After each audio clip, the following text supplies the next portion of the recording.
It's working. Go ahead, Duke. Go ahead, Doug, and share again. All right, sounds like we're in good shape. So anyway, Doug did go out on his own many years back, and it's been interesting to see all the work that he's done to not only be a very successful consultant and trainer in the quality field, but also an ongoing support for ASQ and many of its efforts, including being one of their national course instructors. And he's published several books with ASQ. Cost of Quality is one of them. I think he recently, probably last year sometime, finished the fifth edition of the Certified Quality Manager Handbook. And I don't know, it's a long list of books. Anyway, so he's been there, done that, so to speak. And tonight he's going to give us a presentation on cost of quality with a little different spin than what you might see in typical articles on it. So, Doug, have at it. Okay, thank you, Duke. Wonderful introduction. So, cost of quality is the thing we all know. Okay, we hear it that called, but you'll notice those words don't appear on the screen.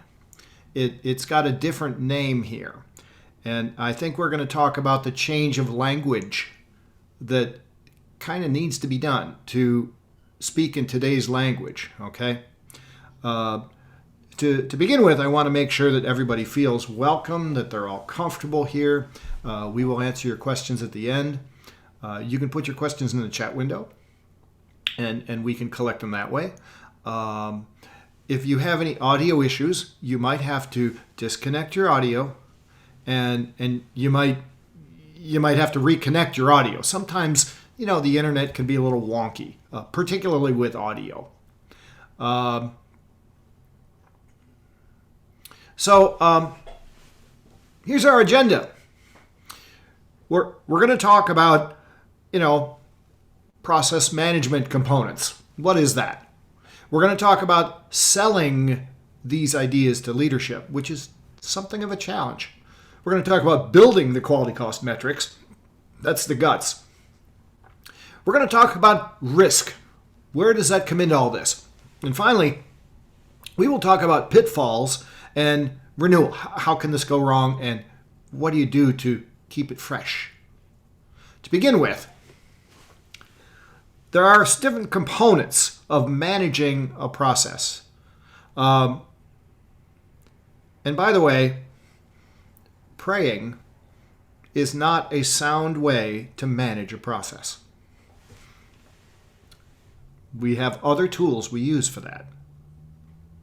The three portions of managing processes: culture, knowledge, and budgets. One of these things is not like the other, huh? Let's kind of talk about these things. So first of all, knowledge and processes. You need to invest in these things. Invest in the knowledge of your people. Knowledge and training. This is how you build sustainability. How many of you have seen the loss of tribal knowledge recently as people retire? Few companies do a good job of knowledge management. Fortunately, those of us in ASQ know about certifications, and we know that helps maintain the knowledge base that lets our companies run. Culture is built by leaders who ask good questions, and they walk the walk. Communication downward is easy. Communication upward is harder. So therefore, leaders need to ask questions, not just set a vision and example, but they have to ask questions and make sure that information flows. Also, part of your culture is motivation. We've all heard the noise, the talk about what's the matter with these young kids these days? They're just not motivated. Okay. Motivation consists of some basic things. If you're wondering about these three categories of motivation, I suggest you read something by Daniel Pink. He talks about purpose, autonomy, and mastery.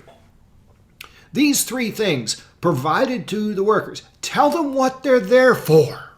Give them a purpose. Give them a little bit of room so that they can stretch and learn. And make sure they have the resources to master what's going on. If these things are provided to people in almost every case, they will be motivated. Budgets is where we really get down to this cost of quality stuff, or finance for improvement, as I'm calling it here. Okay, we're using this different language because, frankly, quality cost is 1960s language. It doesn't really fit the way we live today.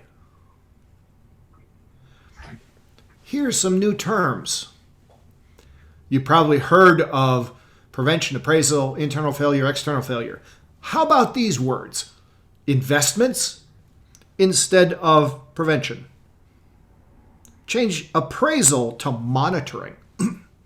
Change internal failure cost to just waste. Everyone knows what that is. And external failure, we use the phrase downstream consequences. Very often these external failure costs, we don't even know what they are. We don't have a good way to measure them. But we can sure talk about downstream consequences. In order for this to all work, we need to sell it. Okay? We need to use an approach to sell it. More on that next. Secondly, we need to build it. And to do this, you partner with your cost accounting people. Okay? Third, you need to become a student of your data processes and use the best practices you can in reporting results. There's a lot of good material out there on how to report things. We're not going to go into detail on that today. We're going to talk about these other points. Regarding operating your system, we're really going to focus on C at the bottom of this. Doing course corrections and renewals. So, selling the idea is often a roadblock. Let's explore some ways to do this. Plan, Do, Check, Act can be used in many ways. I'm sure you've all used it yourselves in different types of applications. Today, we're going to look at sales in a Plan, Do, Check, Act loop. To begin with, what does your company value? What is your leadership value? What's in their strategy and vision? And where is your waste? See, this kind of information will lead you to put together a solid plan for where you're going to go with all this. One of the ways to figure this out is to put together a matrix. What is your strategy? What are your values? Look at that as rows in the matrix. Now, identify your major waste categories across the top. Scrap, rework, return, whatever those things are. You know what they are. You probably have words for it. Now, in the boxes in the matrix, you can put numbers, characters, words, whatever makes sense to make sure you're mapping your strategy and values against your waste categories. This is important when you're selling because it gives you something to talk to your leaders about in conjunction with their strategy and what they value. Now we need to do. We need to seek out stories and metrics. You see, stories sell what's going on. They sell concepts. But a story needs to have a protagonist. We all learned our picture of the world by hearing stories, by having people tell us stories. That's how we learn things. And you know what? Inside every single person, there's a child that still learns from stories. So come up with stories to sell. What are your trusted metrics of cost? What are those metrics that people rely on all the time? Talk to your cost accounting specialists. They know what they are. There's another subject that I can't get into in great detail, but I call it proactive budgeting. we can talk about proactive budgeting perhaps on another night. The next step is to check. Run a pilot using those cost categories. Figure out what it looks like. One area, maybe it's a difficult area. Put together a pilot and then go ahead and build a buzz around this. Talk to people about it. Communicate the stories of the pilot with people. Use the metrics. Learn from these results and build relationships with other people. Go around and show them what this means to them. Yes. You also want to move into the act section. And this is where you keep up your communication about what you're going to achieve. You build it out, you run it, and you start spreading it around and showing what the value of it is. So this is a continual loop. You've got to keep going around and around. And this builds the system up as you go. The lack of consistent pushing around the loop will destroy your system, and it will come apart at the seams. PDCA is a continual loop. Boardroom strategy centers on dollars and cents, or whatever your currency is. I think everybody here uses dollars as currency. I don't think we have many people from other countries. The point here is that boardrooms always talk about dollars. If you cannot measure the value you're providing in dollars, then it's not strategic. But standard accounting reports have weaknesses in them. Here's a simplified profit and loss statement. We simplified it so that you could read it on the screen. Can you find cause and effect in a profit and loss statement on this one? What's going on? How do you know? Look, some of the larger categories, what drives them? Is there anything on here that helps you see what the drivers are? The linkages behind the scenes. Spending more money here will reduce money over here. Frankly, profit and loss statements are useless looking for cause and effect. This is how you make cause and effect visible. You measure these costs. You measure your cause and effect in dollar terms. And now you can start talking about where to put your money, where to invest. Let's go on and talk about building these metrics. First of all, we're going to quickly define the basics, and then we'll talk about examples in some industries. So here's the definition from my book on quality costs from 2013. It's the difference between the actual cost of a product or service and what the reduced cost would be if there were no possibility of substandard service, product failure, or manufacturing defects. Of course, that doesn't happen, does it? You never quite get there. But this allows us to perceive what we're seeking.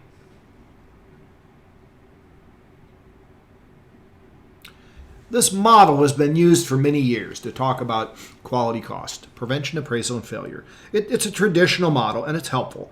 But the language, as we said, is a problem here.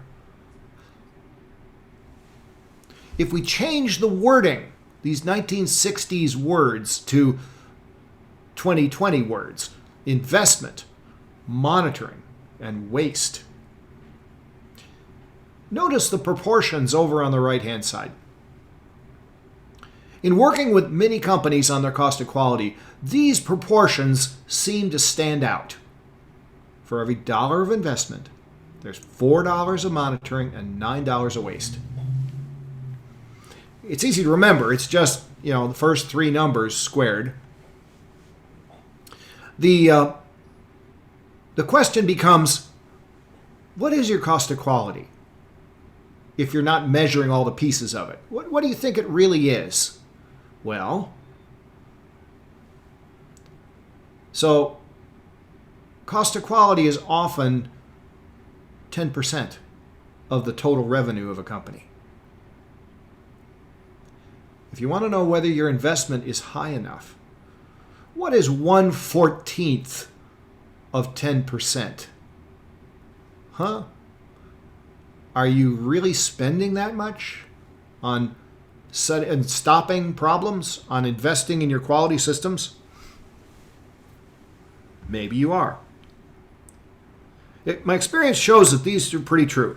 However, it does vary. In an extreme case, you might have $1 to $15 to $50 and still be profitable, because that profitability depends on margin and markup.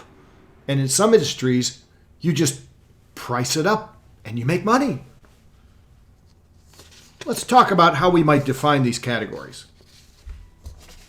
First of all, downstream consequences. These are the worst, and you really need to address them first. They're often underestimated.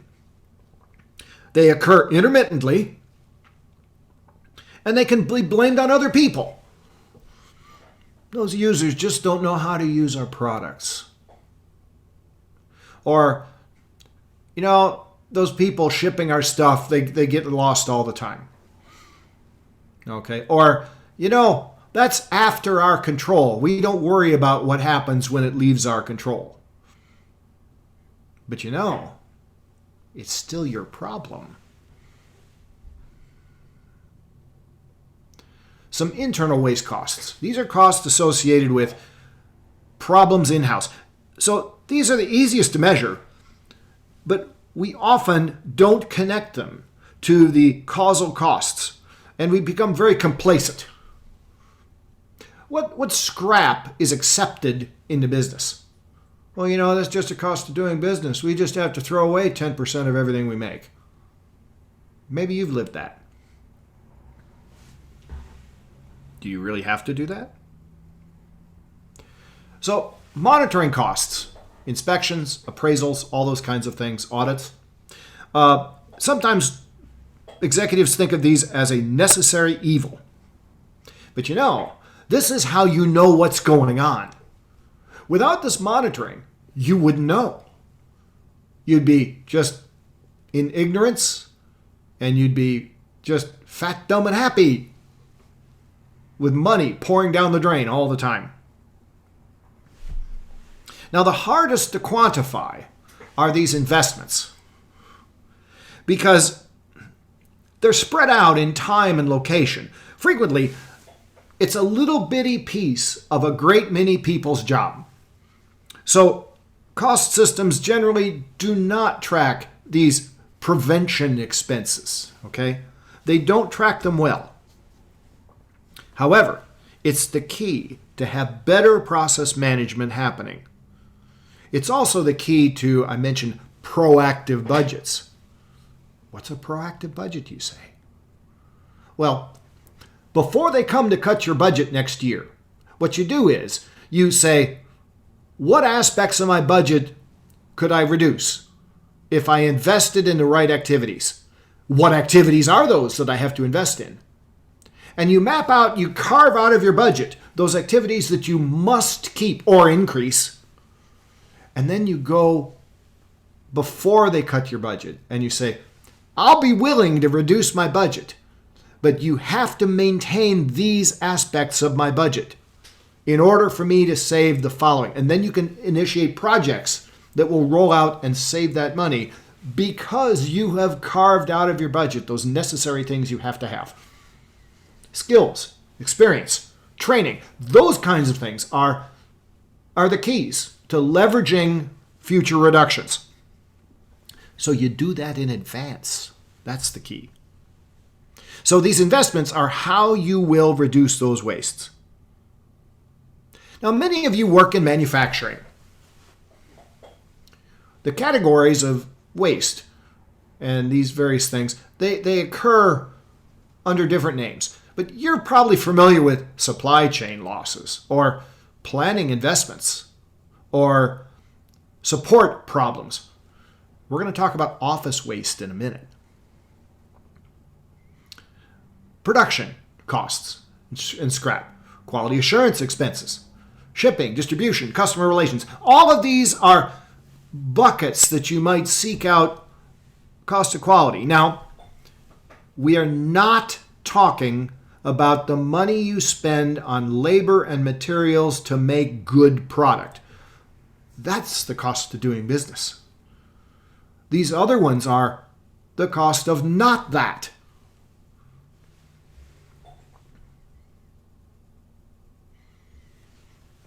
Offices. You all worked in offices, haven't you? Do you recognize these wastes in the office? Take a look at that. Office work is the most prevalent kind of work in North America. I actually have a survey that can be provided to a company where people answer a series of questions, and it calculates the cost of their office waste. It's surprising how big it is. Every company who's looked at it has been just flabbergasted by the magnitude of waste in offices. Of course, if you've worked in an office and you've seen these things, you know what I mean. Poor workflow is a big one, but distractions? Offices live on distractions. Well, yes, they do. The open office concept has just been a real plus for building distraction into your office. I don't think anybody considered that when they did an open office calculation. Now, services may be your dominant form of work. It is in a lot of companies. But I bet you have services part of your organization, even if you're a manufacturer. What are some of the wastes that occur in service? Yeah, workflow is a problem. Resource consumption. A non-conforming outcome, a result that nobody wants. Having to do correction activities, go back and do it again. A revisit. Some cases offering a discount. Oh, we're sorry we messed up. We'll give you a discount next time. Then there's expediting. How many leaders have to get involved when a complaint comes in to a service organization to expedite and fix the problem? What is the cost of that? And in some cases, billing gets delayed and you don't get your money on time. That is also a cost of service failure. So, construction is struggling in quality to catch up with manufacturing.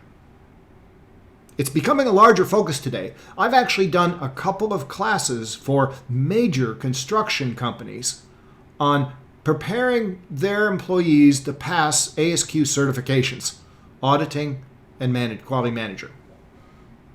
Really haven't done anything on quality engineer for these companies, but apparently there's a few government agencies that are requiring construction companies to have somebody on their staff who is certified by ASQ before they can even write a bid. Okay, well that's how it starts. Lean is big in construction. Or maybe I should say, lean is struggles, but it's desired in construction. Costs from upstream errors frequently snowball. A little mistake in the front end, and then they have to redo something. Oh, and that means they have to redo something else. And oh yes, there's something else dependent on that, and now they have to redo. Anybody in construction can give you stories about these kinds of issues. Oh, and waiting. Hurry up and wait. You're waiting on material. You're waiting on people. You're waiting on tools. Payments being delayed. Many cases, there are construction contracts that if it delays beyond a certain date, the payment gets reduced. Certainly delayed. There might be extra loan interest, rework, and contractual losses occur all the time. So construction is kind of weak on quality, and they're even weaker on cost of quality or finance for improvement. If you were here at the very beginning, you probably heard a little bit of our discussion about cost of quality in healthcare.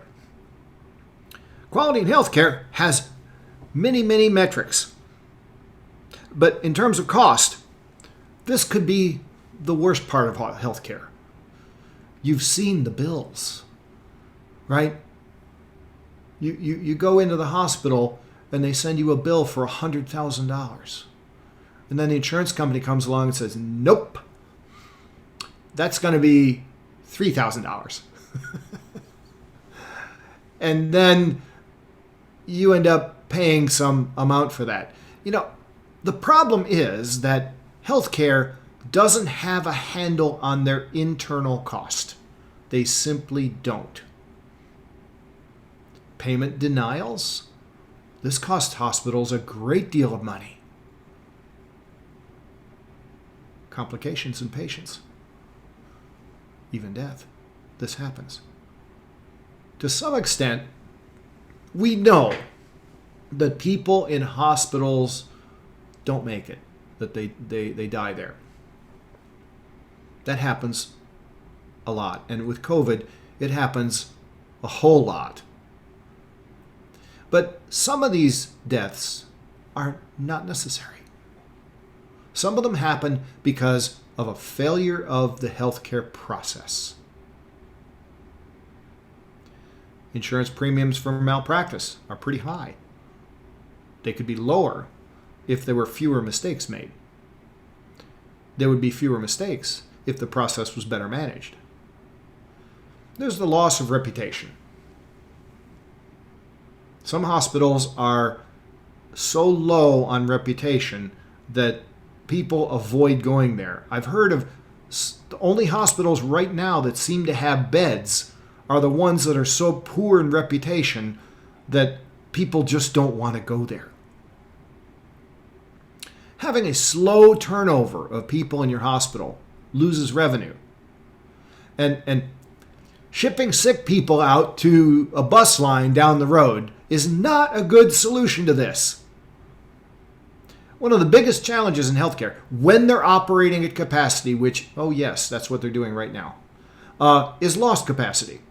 Because of ineffective process management on many things, they lack the ability to serve as many patients as they could. So these are different categories, but they could be measured. Okay, let's talk about the risks. What are some of the risks that we face here? Have you heard these phrases? These are anti-risk-based thinking phrases. What you don't know won't hurt you. If it ain't broke, don't fix it.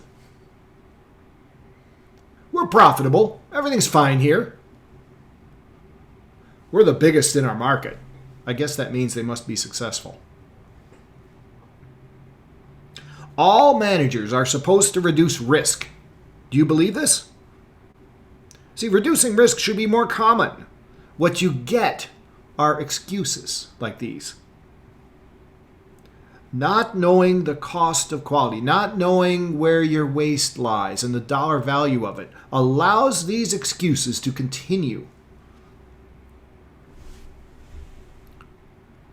Just a few questions to ask. Is your prevention or investment too low?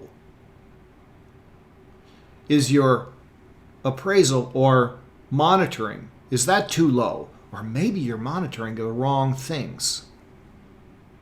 What's driving your internal waste? And what are the downstream consequences? What does it mean to you in the long run? See, the cause and effect here is not having enough investment. I was working with a company in California, and a director of quality asked me the question. He says, so at what point does your investment in prevention become too big, too large relative to the cost, the rest of the cost of failure? Where is that? I told him, I've never seen a company at that point. Never even close. Nobody is above that break-even point. I'm not even sure if there is a break-even point. If nobody ever reaches it, why worry about it? Let's think about this. We talked about cost of quality being proportions of 1 to 4 to 9, right? And the total cost of quality is roughly 10% of revenue. So you work at a company, let's say their revenue is $100 million. That's not a big company. It's kind of a middle-sized company, right? $100 million. That's the revenue. What's 10% of that? Oh, $10 million.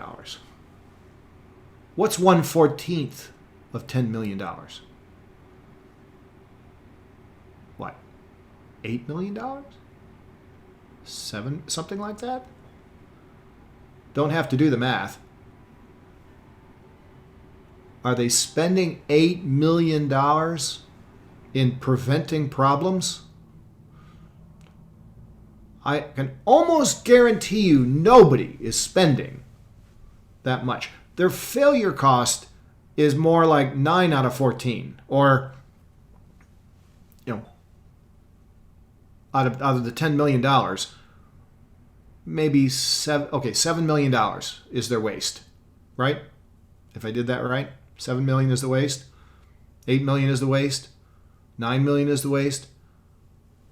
How many of you are spending $9 million on prevention? On $100 million? That's never true. Nobody does that. So prevention is generally too low. You're not spending enough on that. And that prevention is training, building up the knowledge base so you have it when you need it. Having the people writing work instructions so that they're readable. Maintaining procedures to match the current reality of what's going on. How many of your procedures have broken because of COVID? How many of them are in need of repair because COVID has just destroyed your standard operating procedures? This is so common today. What's it going to cost to do that? We don't have the people to do that. We don't have the money. Why don't you have the money? You don't invest enough in it. That's why. So you look at your past. How do you compare to what you've been doing? Another question here, does increasing or decreasing volume disguise your progress? And do you have mistakes in your office that are driving failures in your production area? I bet you do. Who connects those together? Who draws the lines between an office failure and a production waste? That's generally not done.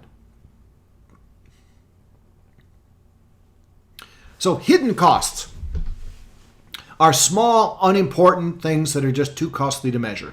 You will never measure all of them. Some of these things are so spread out that control is highly unlikely. These hidden costs, however, are addressed if you go after the commonly measured costs. You will reduce the hidden ones as well.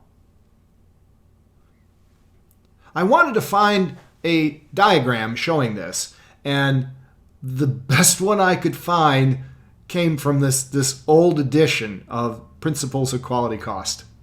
Okay? And yes, that is ASQC. That was the company, that was the name when they published this one. So there's a multiplier effect. There's leverage. If you reduce the commonly measured ones, you will reduce the hidden ones. All right, so let's talk about pitfalls and renewal. When a mistake is uncovered, tell me, do you reward honesty or do you support the quality of work? It's not an either or question.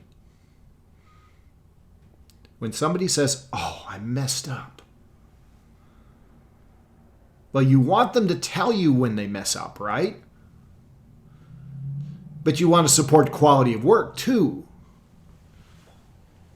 What approach does your company use? Do you use a policing approach? Are people punished for making mistakes? And does that encourage dishonesty?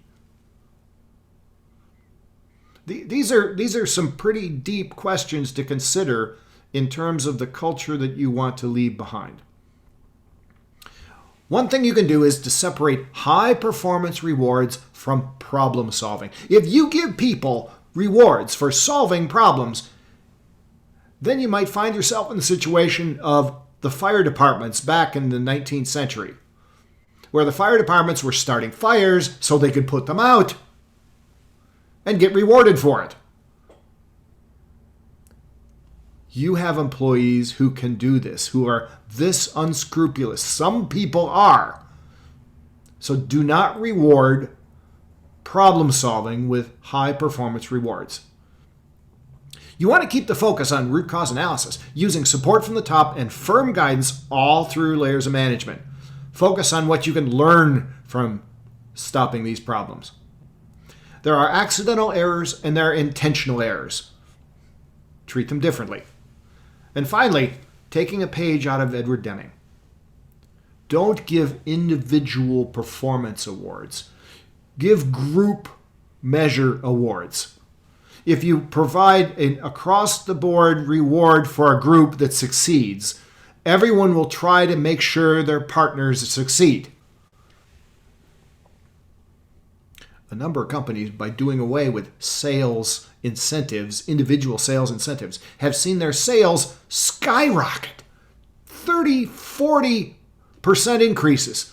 Because now the salesmen aren't competing with each other. They're supporting one another. Okay, here's another pitfall. Too complex or too simple systems.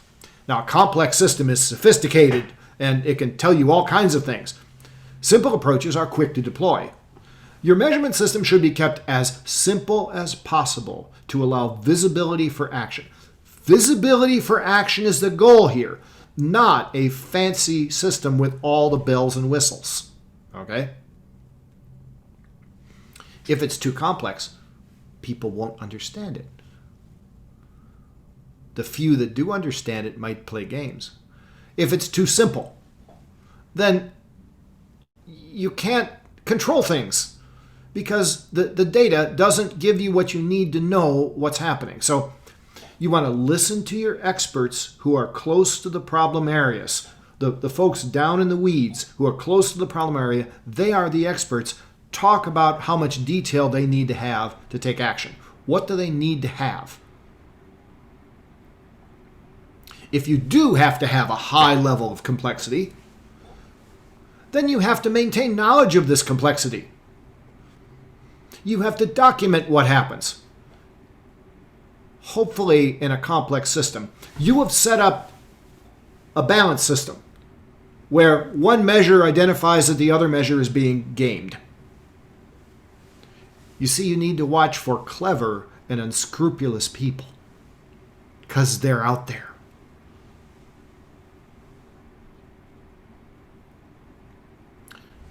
Manual data corrections. All systems have errors.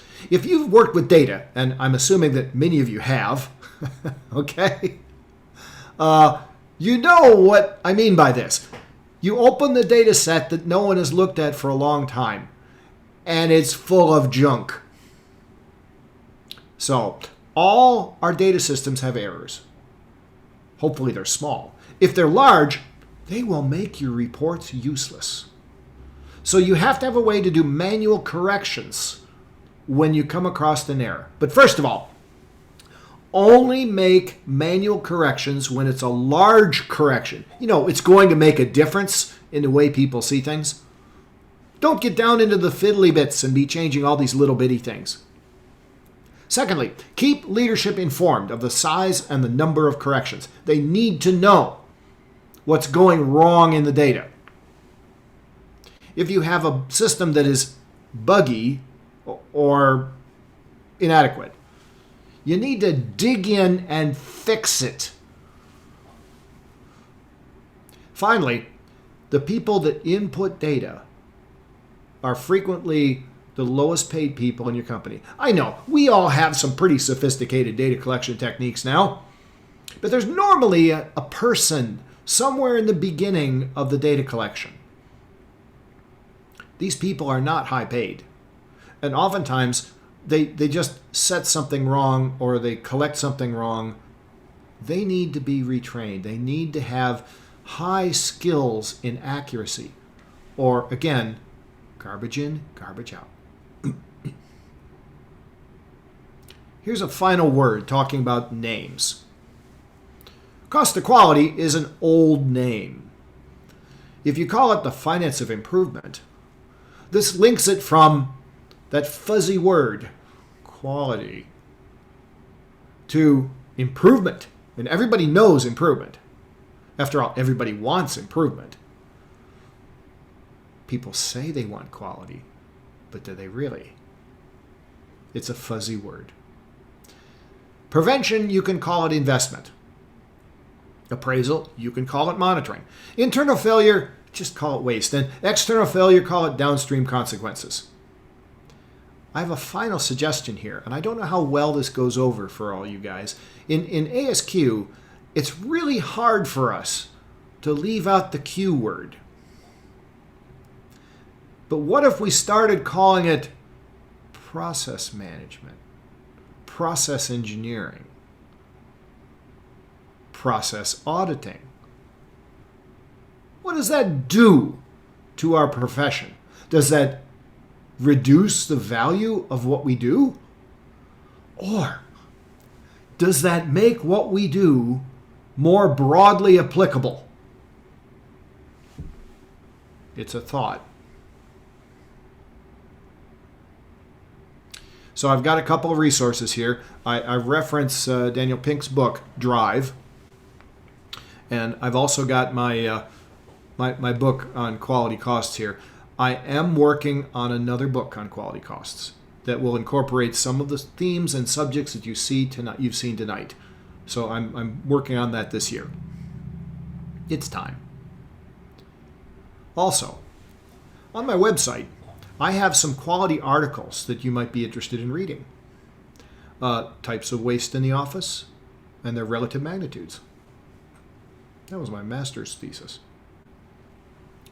The critical success factor most often left out. How about project-oriented cost of quality? A major engineering firm in Kansas City is using the techniques that I talk about here. They took them from me and they applied them. They showed me the door. And several others. So, with that, that's the talk tonight. So I guess we have 15 minutes. Is that right, Duke? Yeah, looks about right. So thank you, Doug. I was thinking when you put the one up about data that I'd sure like to see what percentage of problems in organizations are related to errors in data. I bet it's phenomenal. I mean, even strategic plans, how often do we come up with bad strategies because we have bad data that we're acting on? So that would be an interesting study for someone that would be who's working on a research project sometime. I know that it's pretty common though, because when I teach classes and talk to people about data, and I say, well, who here works with data sets? And usually a few hands will go up. And I'll say, so how many of you open up data sets and find that it's full of junk? And all the hands go up. All the people say that. And it's to the point where, they all agree with me, that every time I open a new data set, I expect it to be full of junk. What does that tell you about it? Yeah, that's where a lot of data scientists definitely spend a lot of their time. Anyway, so enough from me. So let's open it up to questions from attendees. If you have a question, you can raise your hand by clicking on that little thing at the bottom, I think it is, of the list. Or you can simply unmute yourself and ask your question. Or you could put your question into the chat, whatever is easiest for you. I'm all ears. Who has a question? For Doug, not for me. This is Arvid. I've got one around the concept of cost of quality. I always heard cost of poor quality as something measured, but I didn't hear you talking about that per se. You No. talk about quality overall. So Yeah. So here's the deal. The Six Sigma people really wanted to concentrate on saving money. That was a big piece of Six Sigma. Save money. And so they used that phrase, cost of poor quality. And boy, did they ever hammer that into everybody's mind. Cost of poor quality, cost of poor quality. But there's cost of good quality too. See, that's the other side of it. And you look at some of the people who wrote about this in the past. There's the cost of non-conformance and the cost of conformance.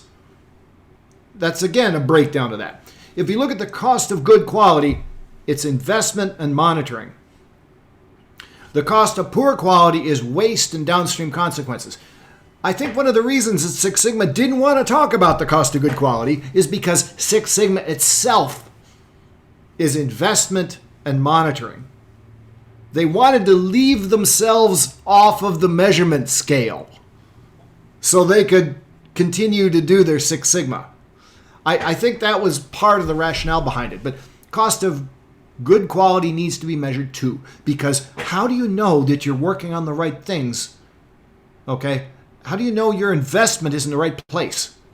How do you know that your budget is appropriately set up if you don't know how much you're spending against how much you're wasting? thank you. Thank you, Arvid. Other questions?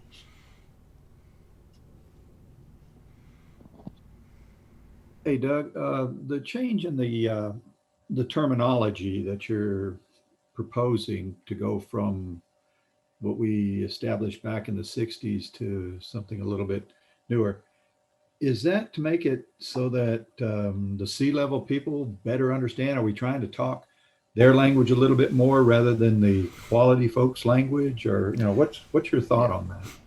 Yeah, absolutely. The back in the 60s, that language just made a lot of sense. Prevention, appraisal, and so on and so forth. But when you start talking to the C-level people, oftentimes they're quite distant from where the real work happens. And they start to use corporate speak. Okay? And so if you want to talk to them and have them understand you, you need to use language that makes sense to them.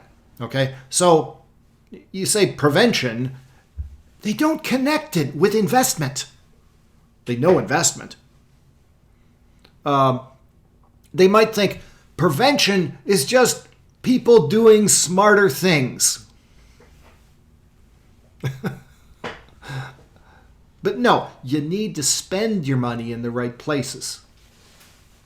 So, yeah, I think as our language, and believe me, language changes. You wouldn't use the language of the 18th century today. So I think there's a need to change the words we use. I would tend to agree with you. One book that I would lean back on, because he was rather successful in implementing a lot of this cost of quality, was the one by Phil Crosby. Yeah. Where he used to talk to Harold Janine and different people about this, and he seemed to be able to get through. And I'm just wondering, are there lessons, if we do change the terminology, which is fine, are there still lessons that can be learned from, I'll call the old 60s people, on convincing or trying to get senior management to better understand what it is we quality folks are trying to get them to understand? Well, yeah, I think. Although you generally don't impress people at a high level in a company by talking about folks that were around 30 or 40 years ago. They generally don't really hear that. I'm going to fall back on what I started off with early on, stories. If you can construct a story of a real person in your company who lost a bundle of money because of a failure somewhere in investment. And if you can make that story real and you can tell that story convincingly, that gets in the door. Now, you need dollars and cents too. You need that accounting person saying, yeah, that number's right. Okay? Because that's who the senior people are going to think. They're going to listen to the finance people, the accounting people. Okay? So you kind of need both stories, and you need dollars and cents in order to convince people that they need to move in this direction. And I think convincing is what's needed here. It's a new generation. And honestly, I don't think they even care about Phil Crosby. I had a drink with Phil Crosby once in a hotel at a World Conference. The only time I ever met the man. He seemed like just an ordinary guy that you'd talk to. I do take exception to the title of his book, though. I suspect that maybe the publisher influenced that. Quality is free. No, it's not free. Nothing is free. Okay? But you need to spend it in the right place.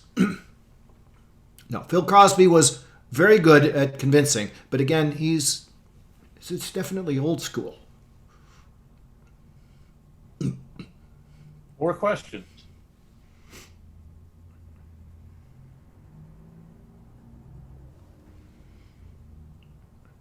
C-level people is a new term to me. I can tell from context who they are, but why that name? Well, chief financial officer, chief medical officer in a hospital, chief nursing officer, chief technology officers. They all begin with a C. And so these people at the top of the organization are the ones that formulate strategy, drive strategy, and they call it the C-suite or CXO or whatever. Sometimes you can tell a lot about an organization by who are those people and what are their titles. Example from healthcare. So you have a chief medical officer and a chief nursing officer. Why do you have two chief operating officers? Why are there two? What functioning organization would have two chief operating people? Sounds like a prescription for conflict to me. So, yeah. That can you start to see things when you consider who's there. That's who they were referring to. Did that help? Yep. Okay.